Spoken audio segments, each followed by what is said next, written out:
Rusty James just about gave up on you. Watch out, I'll take you on for one. Hey, man. You ready? Let's go. Who's here, man?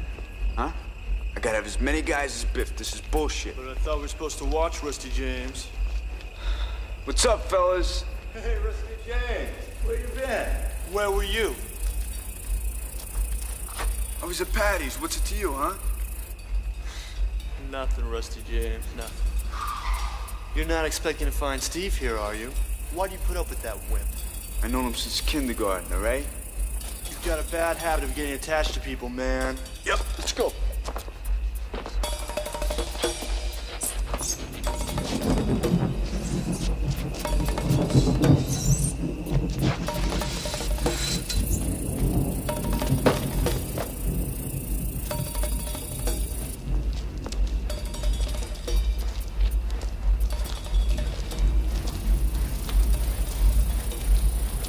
Where's Steve?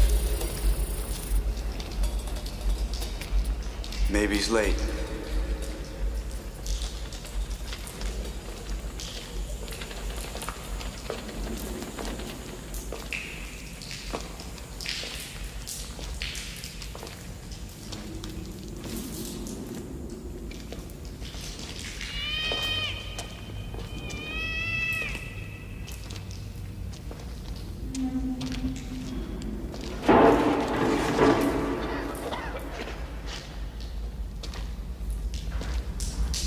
Yeah, it looks like we're gonna have to fight ourselves, huh? Rusty James. Fucking Steve, man.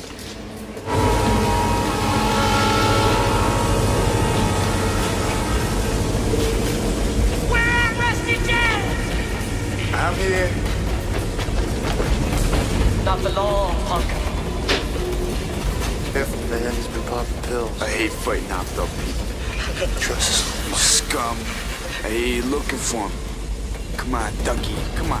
Take a fucking swing at me, man, so I can just... Come here, you little screamer. Take a swing at you. All right, so we were talking about some of the incredible talents you collaborated with. One was Coppola, who I have a lot of love for. Do you have like a Coppola moment you can share with us that would humanize him in a way? Oh, there's a lot of human moments. You know, he's an interesting guy. To really understand him, you know, people think he's really volatile and blows up and does those things. And there was a day when we got word in Tulsa that a day's dailies had been wrecked in the lab. And I was expecting an explosion just because of his nature. And he was real calm.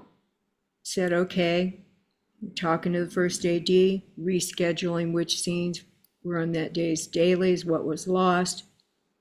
Calm as could be. And I asked him, I said, okay, admit it. Everybody's waiting for you to blow. What's the deal? He said, oh, that's simple. There's nothing to be done about it, so there's no reason to throw a scene. He said, if the pencils aren't sharpened, yelling can fix that. Somebody will run and do it. He said, if it's a lost day shooting, you just got to redo it. And so that was a kind of a key to one part of his personality.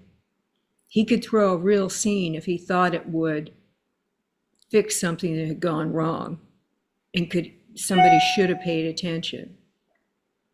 Did you have a method for him to like kind of blow out the napalm? Like, did you have some sort of strategy to kind of keep him focused and calm in those moments? I knew where to fill in. I knew I could work really well with the first AD. Mm-hmm. And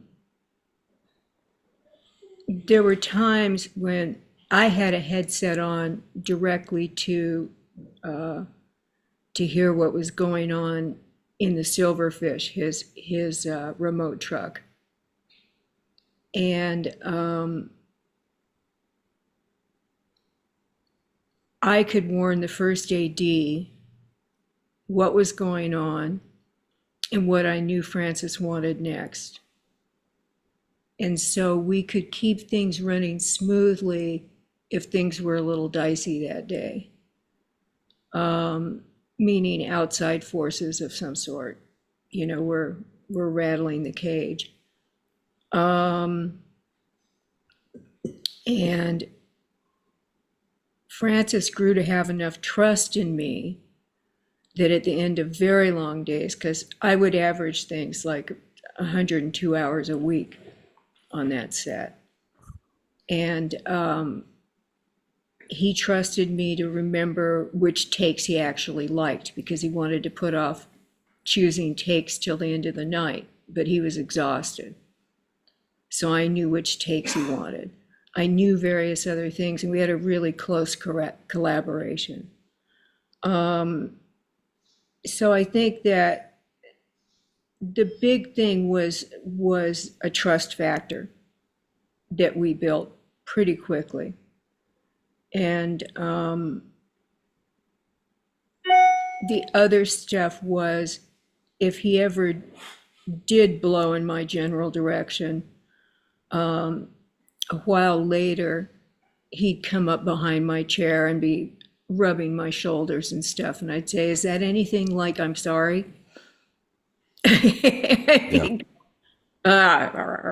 Does this massage come with a pay pump? Yeah, no. But, we had a good working relationship. I had come in and completed The Outsiders first. We wound up shooting pickups at the end for both Outsiders and Rumblefish. So we had a good working relationship and a good understanding. And it was, for me, a real fulfilling experience. Yeah, I met him at Warner Brothers when I was still in the mailroom at Christmas. Before I worked for director John Milius, I wanted to work for director John Milius. I remember I bought a case of Budweiser, because you're going to bribe your way in. So I take it to his building, Building 81, and when I go through the door, which says Property of the Hells Angels on it, there's a guy in a drenched trench coat, turns around, and it's Coppola. Mm-hmm. So I put the beer down, and I think I've intruded, which I have, and I'm also intruding on this conversation, so I'll make it quick. And I'm like, hey, I just wanted to say happy holidays. This is for you guys. And Coppola's reaction looked at it, and then looked at me, and then looked around the office and goes, well, this is wonderful. We have to give this guy something. We have to give him something. He's looking around John's office to take something of John Milius's and give it to me. It was just, but it was like really kind of like celebratory. Anyway, there's more to the story that's semi-hilarious, but I'm getting us off topic. Hi there, everybody. Voice actor Roger Craig Smith here to talk to you about NMOSD. It can paralyze you, it can blind you, it can even kill you in a matter of minutes, but we are very close to a cure. And with that cure could come a cure for cancer. So please go to the Guthrie Jackson Foundation and donate today. Appreciate it.